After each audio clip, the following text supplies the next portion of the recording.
Hello everyone, welcome to my channel Dishani's blog. And বহুদিন পর আমি আবার ব্লগ স্টার্ট করছি।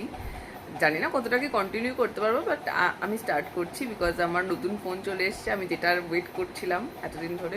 আমার আগের ফোনটা একদম খারাপ অবস্থা ছিল, ওই জন্য আমি আর ব্লগটা করা ইন্টারেস্টই পাচ্ছিলাম না, এত খারাপ ভিডিও কোয়ালিটি ছিল। তো এইটাতে যথেষ্ট ভালো video quality, according to me.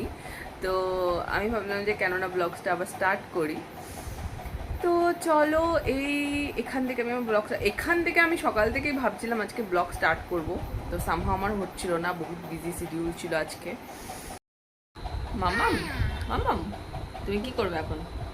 আমি এখন ড্রয়িং করব। ড্রয়িং করবে? শোনো, ওঠো ওঠো, কি ড্রয়িং করবে তুমি এখন? Elephant drawing. এলিফ্যান্ট ড্রয়িং করবে? হ্যাঁ। চলো চলো আমরা ড্রয়িং করি। ওয়াও, কি সুন্দর হচ্ছে।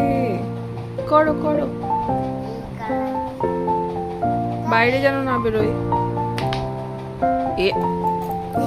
না, দুষ্ট করে না, ছিঁড়ে দিলে তো, ভেঙেও দিয়েছো, কিছু হবে না, এটা দিয়ে করো করো। কেমন করে করতে বলেছি? এক হাত দিয়ে ধরো। হ্যাঁ হ্যাঁ, ওটা কি ওটা কি ওটা কি শেপ? না, সানফ্লাওয়ার কোথায়? কি শেপ? শেপ কি ওটা? ওটা তো স্টার। ওটা কি ওয়াও হয়েছে দেখতে, ওয়াও।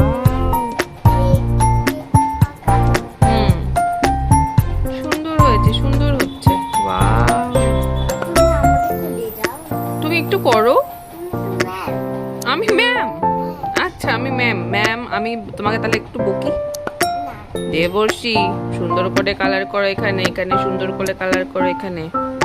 হ্যাঁ, আমি বকছি কিন্তু। আমরা এখন যাচ্ছি ডেলিভারি আনতে। জাস্ট জিও মার্ট থেকে কিছু পার্সেল এলো। তুমি কেন এক্সাইটেড কেন? কি খাবে তুমি? আমি জেলি খাবো। শুধু এক প্যাকেট জেলি অর্ডার করার জন্য আমাকে এত এত কিছু অর্ডার করতে হয়েছে। আমি দেখাই কি কি এনেছি।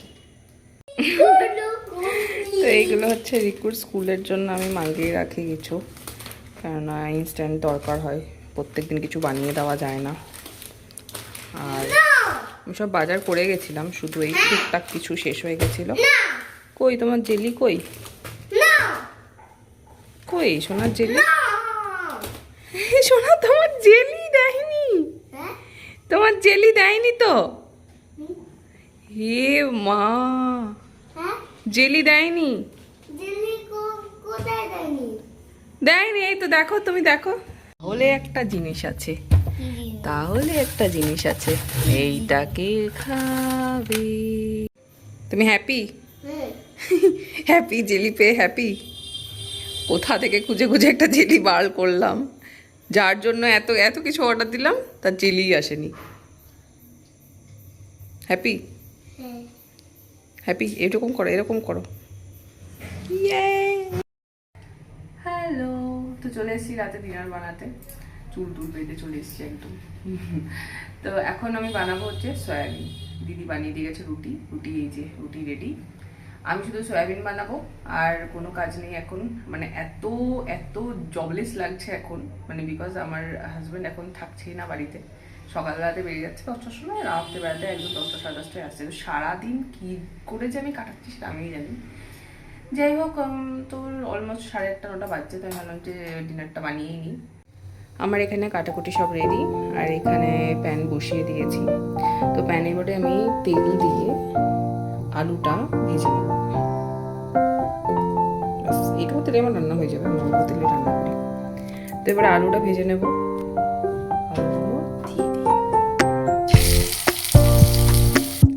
তো এখানে আলু ভেজে তুলে রেখেছি, একটার মতো আলু দিয়েছি, এনাফিস। তো এখানে আছে সয়াবিন, যেটা আমি সেদ্ধ করে জল ঝরিয়ে রেখেছিলাম। এবারে এই তেলে, এক্সট্রা তেল দিয়ে এই তেলেই সয়াবিনটাকে ভেজে নেব।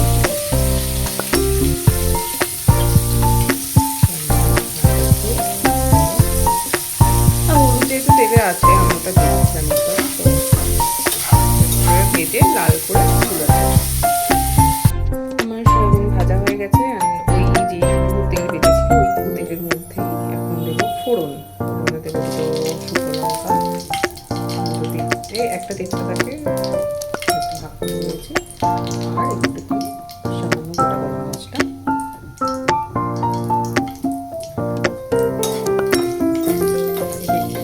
ভাজা ভাজা করে এর মধ্যে দেবো সামান্য একটু চিনি। চিনি দিলে কালারটা খুব সুন্দর আসে, বেশি লঙ্কা দেওয়ার প্রয়োজন হয় না। এখন ভাজা ভাজা হয়ে গেছে, তো এখন এর মধ্যে দেবো আদা রসুনের পেস্ট 1 চামচ।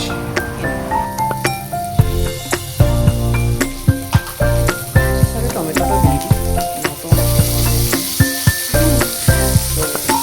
এটা জাস্ট একটু মিক্স করবো। একটু কাঁচা গন্ধটা চলে গেলে আমি কষিয়ে তারপরে এবার এর মধ্যে বেসিক মশলা যেগুলো